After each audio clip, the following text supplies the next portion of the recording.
늦게 배워도 꾸준하면 이길 수 있습니다. 어제 동네 마라톤 대회에서 믿을 수 없는 광경을 목격했습니다. 78세의 한 할아버지가 완주 테이프를 끊으며 환호하고 계셨습니다. 땀으로 범벅이 된 얼굴에는 환한 미소가 가득했고 주변 사람들은 박수로 축하했습니다. 놀라운 것은 이 할아버지가 마라톤을 시작한 지 겨우 3년밖에 안 되었다는 사실이었습니다. 75세에 처음 달리기를 시작했고 처음에는 100m도 제대로 뛰지 못했지만 매일 조금씩 꾸준히 연습한 결과 오늘 풀코스를 완주한 것입니다. 결승선을 통과하며 할아버지가 하신 말씀이 가슴에 와닿았습니다. 늦게 시작했지만 포기하지 않았고 느리지만 멈추지 않았으며 결국 이겼다고 말씀하셨습니다. 그 순간 깨달았습니다. 늦게 배워도 꾸준하면 반드시 이길 수 있다는 것을. 나이는 핑계가 아니라는 것을. 꾸준함이야말로 가장 강력한 무기라는 것을 말입니다. 우리 중년 세대는 평생을 빠름과 재능을 부러워하며 살아왔습니다. 빨리 배우는 사람, 잘하는 사람, 재능 있는 사람을 동경했고 자신은 늦게 시작했으니 안 된다고, 재능이 없으니 불가능하다고, 나이가 많으니 포기해야 한다고 생각했습니다.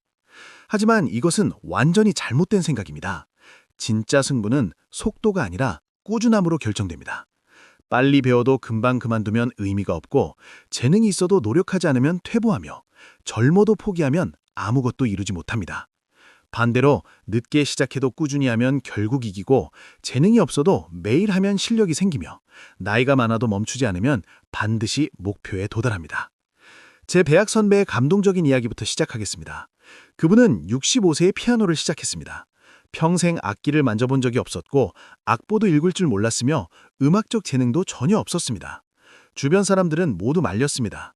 65세에 무슨 피아노냐고, 어려서부터 배운 사람도 못 치는데 지금 시작하면 가능하겠느냐고, 시간과 돈 낭비라고 걱정했습니다. 하지만 선배님은 확신이 있었습니다. 빨리 배울 필요도 없고 잘할 필요도 없고 그저 손주 생일에 생일 축하 노래 한 곡만 쳐줄 수 있으면 된다는 소박한 목표가 있었습니다. 그리고 그것을 위해 매일 연습하기로 결심했습니다. 첫 달은 정말 힘들었습니다. 손가락이 뻣뻣해서 건반을 제대로 누르지 못했고 악보는 외기어처럼 보였으며 같은 음계를 100번 쳐도 제대로 나오지 않았습니다. 같은 반 젊은 수강생들은 금방 따라하는데 자신만 뒤처지는 것 같아서 자존심도 상했습니다. 몇 번이나 그만두고 싶었습니다. 하지만 선배님은 자신과 약속했습니다. 하루 30분만 연습하자. 잘하려고 하지 말고 그냥 하자. 남들과 비교하지 말고 어제의 나와만 비교하자고 다짐했습니다. 그리고 그 약속을 지켰습니다. 하루도 빠짐없이 비가 오나 눈이 오나 피곤해도 아파도 매일 30분씩 연습했습니다. 놀라운 일이 벌어졌습니다. 3개월이 지나자 도레미파솔을 자연스럽게 칠 수 있게 되었고 6개월이 지나자 간단한 동요를 연주할 수 있었으며 1년이 지나자 악보를 보며 천천히 칠 수 있게 되었습니다. 느렸지만 분명한 진보였습니다. 그리고 2년 후 손주 생일날이 왔습니다. 선배님은 떨리는 손으로 피아노 앞에 앉았습니다. 가족들이 모두 지켜보는 가운데 생일 축하 노래를 연주했습니다. 완벽하지는 않았습니다. 중간에 틀리기도 했고 템포도 불안정했습니다. 하지만 마지막 음까지 포기하지 않고 쳤습니다. 연주가 끝나자 온 가족이 박수를 쳤습니다. 손주는 할아버지를 껴안으며 울었고 아내는 감동의 눈물을 흘렸으며 자녀들은 믿을 수 없다는 표정이었습니다. 선배님도 울었습니다. 65세에 시작해서 67세에 이룬 작은 승리였지만 그것은 누구보다 값진 성취였습니다. 선배님은 말씀하십니다. 늦게 시작했지만 이겼다고. 재능이 없었지만 꾸준함으로 이겼다고. 포기하지 않은 것이 가장 큰 비결이었다고 말씀하십니다. 여기서 첫 번째 중요한 진실이 드러납니다. 꾸준함은 재능을 이긴다는 것입니다. 재능 있는 사람이 노력하지 않으면 재능 없는 사람이 이깁니다. 빨리 배우는 사람이 금방 그만두면 느리지만 꾸준히 하는 사람이 이깁니다. 처음 잘하는 것보다 끝까지 하는 것이 100배 중요합니다. 목동에서는 한 할머니의 이야기도 놀랍습니다. 그분은 70세에 영어 공부를 시작했습니다. 평생 영어와는 담을 쌓고 살았는데 손주가 외국에 살게 되면서 영어로 소통하고 싶다는 절실함이 생겼습니다. 하지만 알파벳도 제대로 모르는 상태였고 발음은 더더욱 어려웠으며 문법은 이해조차 되지 않았습니다. 할머니는 욕심내지 않았습니다. 매일 단어 5개씩만 외우기로 했습니다. 누가 봐도 터무니없이 적은 양이었습니다. 하지만 할머니는 확신이 있었습니다. 하루 5개씩 1년이면 1,800개, 3년이면 5,000개가 넘는다는 계산이었습니다. 주변에서는 비웃었습니다. 하루 5개 가지고 언제 영어를 하겠느냐고, 그런 속도로는 100년 걸린다고 차라리 포기하는 게 낫다고 했습니다. 하지만 할머니는 개의치 않았습니다. 남들이 뭐라고 하든 느려도 좋으니 매일 하겠다고 다짐했습니다. 그리고 실천했습니다. 하루도 빠짐없이 5개씩 외웠습니다. 아침에 일어나면 노트에 적고 하루 종일 들여다보고 자기 전에 다시 한번 확인했습니다. 단순하지만 강력한 루틴이었습니다. 1년이 지났습니다. 1800개가 모였습니다. 놀랍게도 간단한 문장을 읽을 수 있게 되었습니다. 손주가 보낸 이메일을 대충이나마 이해할 수 있었고 짧은 답장도 쓸 수 있었습니다. 2년이 지나자 3600개가 되었고 손주와 화상통화를 하며 간단한 대화를 나눌 수 있었습니다.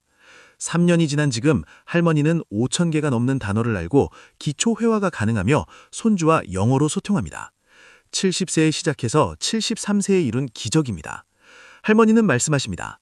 하루 5개라는 작은 꾸준함이 3년 만에 큰 성과를 만들었다고. 빨리 하려고 했다면 일주일도 못 버텼을 거라고. 느려도 꾸준하면 반드시 이긴다고 말씀하십니다. 두 번째 진실은 작은 것의 힘입니다.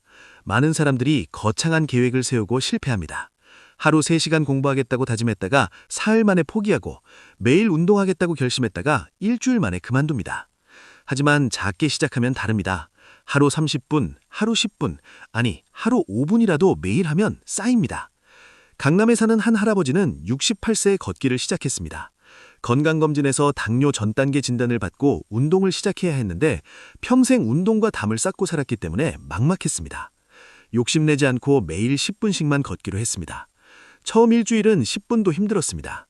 숨이 차고 다리가 아프고 땀이 비 오듯 쏟아졌습니다. 하지만 포기하지 않았습니다. 둘째 주는 조금 나아졌고 셋째 주는 더 편해졌으며 한 달이 지나자 10분이 너무 짧게 느껴졌습니다. 그래서 20분으로 늘렸습니다.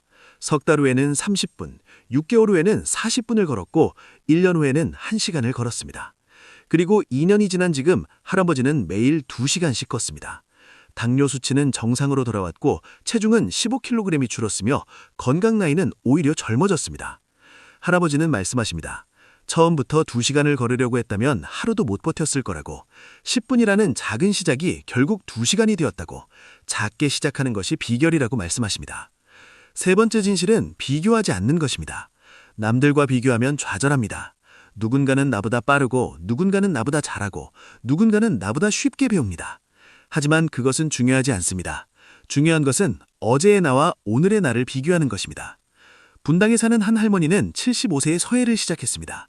같은 반에는 50대, 60대가 대부분이었고 그들은 금방 배웠지만 할머니는 느렸습니다. 처음엔 비교하며 속상했습니다. 왜 나만 못하나? 나이가 문제인가? 재능이 없나? 하며 자책했습니다. 하지만 선생님이 말씀하셨습니다. 남과 비교하지 말고 어제의 자신과 비교하라고. 일주일 전보다 나아졌으면 성공이라고. 한 달 전보다 발전했으면 승리라고 격려해 주셨습니다. 할머님은 관점을 바꾸었습니다. 남들은 보지 않고 오직 자신의 발전만 봤습니다. 1년이 지나자 확실히 달라져 있었습니다. 1년 전과 지금을 비교하니 엄청난 차이가 있었습니다. 처음에는 붓도 제대로 못 잡았는데 지금은 제법 그럴듯한 글씨를 씁니다. 할머니는 말씀하십니다. 남과 비교를 멈추고 나 자신과 비교하기 시작하면서 즐거워졌다고. 그 즐거움이 꾸준함을 만들었다고 말씀하십니다. 네 번째 진실은 완벽을 추구하지 않는 것입니다. 완벽주의는 꾸준함의 적입니다. 완벽하게 하려다가 하루 못하면 죄책감이 들고 죄책감이 들면 포기하게 됩니다. 하지만 완벽을 버리면 다릅니다. 못해도 괜찮고 빠져도 다시 시작하면 되며 서툴러도 계속하면 됩니다. 용인에 사는 한 할아버지는 70세에 그림을 시작했습니다. 매일 10분씩 스케치 연습을 하기로 했는데 가끔 못하는 날도 있었습니다. 여행을 가거나 아프거나 바쁜 날은 건너뛰었습니다. 처음엔 죄책감이 들었지만 할아버지는 용서했습니다. 못한 날이 있어도 괜찮다고, 중요한 것은 다시 시작하는 것이라고 스스로를 다독였습니다. 2년이 지난 지금 할아버지의 그림 실력은 놀랍습니다. 완벽하지 않았기 때문에 오래 지속할 수 있었고 오래 지속했기 때문에 실력이 늘었습니다. 할아버지는 말씀하십니다. 완벽주의를 버리는 것이 꾸준함의 비결이라고 말씀하십니다. 생각해 보십시오. 지금 무엇을 배우고 싶으신가요? 하지만 늦었다고 생각하시나요? 재능이 없다고 포기하시나요? 빨리 못 배운다고 주저하시나요? 그렇다면 이것을 기억하십시오. 늦게 배워도 꾸준하면 이길 수 있습니다. 빠를 필요 없습니다. 느려도 괜찮습니다. 중요한 것은 멈추지 않는 것입니다. 매일 조금씩 작게라도 꾸준히 하십시오. 하루 5분도 좋고, 하루 10분도 좋고, 하루 30분도 좋습니다. 매일 하다 보면 쌓이고, 쌓이다 보면 커지고, 커지다 보면 이룹니다. 오늘 이 이야기가 여러분께 용기가 되었기를 바랍니다. 늦게 시작해도 재능이 없어도 느려도 괜찮습니다. 꾸준하면 반드시 이깁니다. 이 영상이 도움이 되셨다면 구독과 좋아요 부탁드립니다. 여러분 모두 포기하지 않는 꾸준함으로 원하는 것을 이루시길 진심으로 응원합니다. 감사합니다.